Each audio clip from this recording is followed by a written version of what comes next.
Talk about where you should be placing ads for your business to create the most growth possible.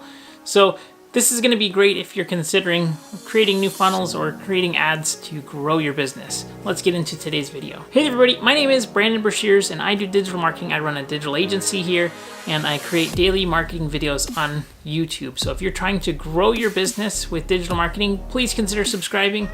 I answer questions too, so if you ever have any questions or need help with anything, comment below, happy to help. So let's talk about today's topic, which is where should you be placing ads? Where should you be running ads? And this really comes down to who are you serving? So your business is unique. You're going to know it better than anybody. I think that there's a few things to think about when you're trying to figure out who you're serving and how to reach these people. So there's different ways to approach this. The most obvious way to approach it is, are you trying to reach a certain demographic? So for example, if you sell products that are more geared towards women, then maybe you're going to want to consider platforms and websites and things that are going to have more women, right? That's more, that's super obvious, but there may be, more to it than that. So like if you have a craft item, you could consider using Pinterest. I think the good way to approach traffic from just buying traffic and buying clicks to your website from demographics is that it's kind of like going to the store and picking out where you're going to be basically running traffic from. So you're just going to that store, buying traffic, buying clicks, and engagement. Now there's certain websites like Facebook and Instagram that have just huge demographics of pretty much everybody's hanging out there. So, demographic choices only are not necessarily the best ways to target sites, in my opinion. You also need to target different things like intent as well. So if you have a product that is a service-based product that, people only need rarely or they need in very specific circumstances, you're going to want to target different intents. So there's, different ways to target people. So the very first thing that I suggest that you do, 100% do, is you go through and you define your client avatar and you figure out exactly who you're serving and what are the offers that you want to be promoting. If you click the link below, by the way, I have my digital marketing planner. This actually has client avatar worksheets, offer creation worksheets, landing page creation worksheets, all kinds of good things. I just wanted to mention that. If you've ever had trouble with that, consider it. You can get on Amazon for $19.95, and I think it's a really, really good tool. All right, but back to defining and getting clear. Once you're clear on exactly who you're creating offers for and who you're trying to target, you're going to be able to get a lot more out of understanding where you should be running ads and what kind of ads you should be running. So obviously, if you have your demographics down and you know who you're trying to target, you can target these people on different networks. Facebook is great because you're able to target people. They're able to engage with content. It's kind of weird if you think about Facebook. Facebook isn't the normal pay-per-click network because you're targeting, it's basically contextual targeting, right? So it's all display networks. It's not the intent that you have with Google Ads with their search network, but it's a lot warmer of traffic than it is if you're just doing Google display and banner ads and things. So Facebook is unique that you're able to build out content and target people through content. I think that if you're kind of from the traditional marketing era, if you approach, for the most part, content and advertorials, think about it like an advertorial, basically. So if you've ever opened a magazine, specifically like a weightlifting magazine, you'll see that they have these write-ups that are advertorials.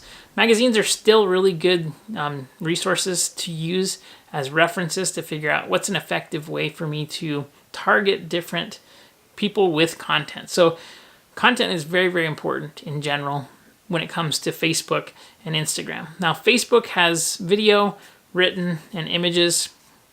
Instagram is primarily images and video, obviously.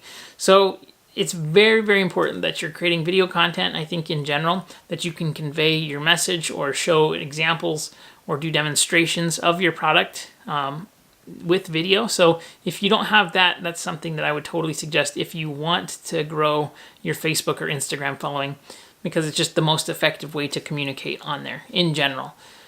But But the unique part of Facebook and Instagram is that you can use your content to warm up your audience and really create traffic that is a lot warmer than if you're just doing display ads or video ads on Google networks.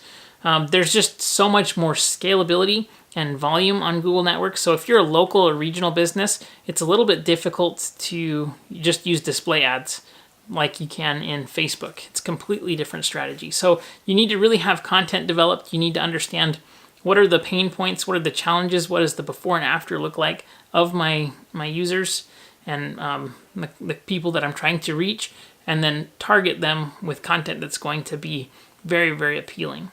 If you're trying to target certain intents though, and what I mean by intent, are you trying to find people who are buying a specific product, that are actively shopping for a specific product or that need a product or service right now, you really can't beat Google search for those ads.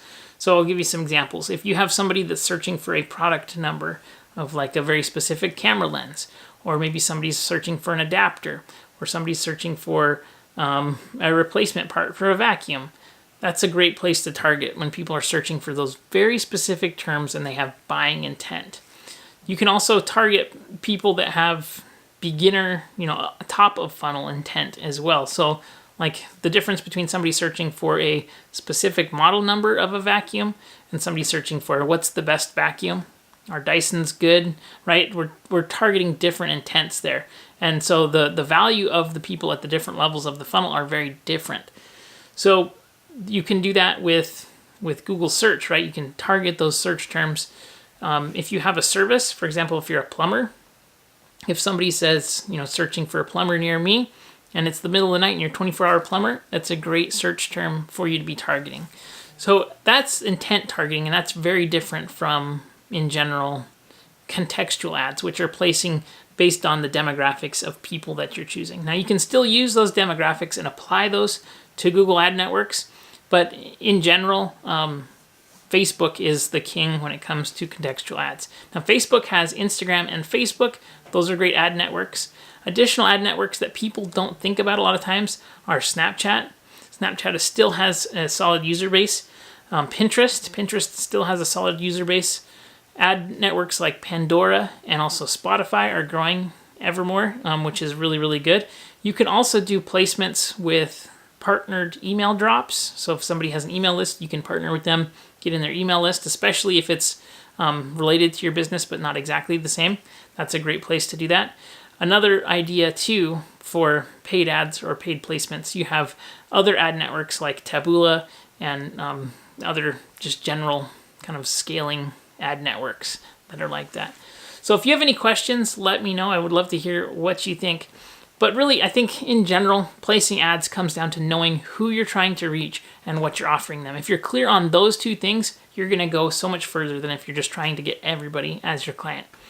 So, and I think too, a lot of times like realtors are guilty of that, right? I come back from a background of real estate, and so I know that they tried to canvas everybody. They want to do business with everybody. But if everybody is your client, then really nobody is. So figure out who it is that you're trying to target and make sure that you're actually targeting them with content that's going to speak to them, and it's going to also segment them so you can remarket with offers. All right, everybody, have a great day, and I'll see you on the next video.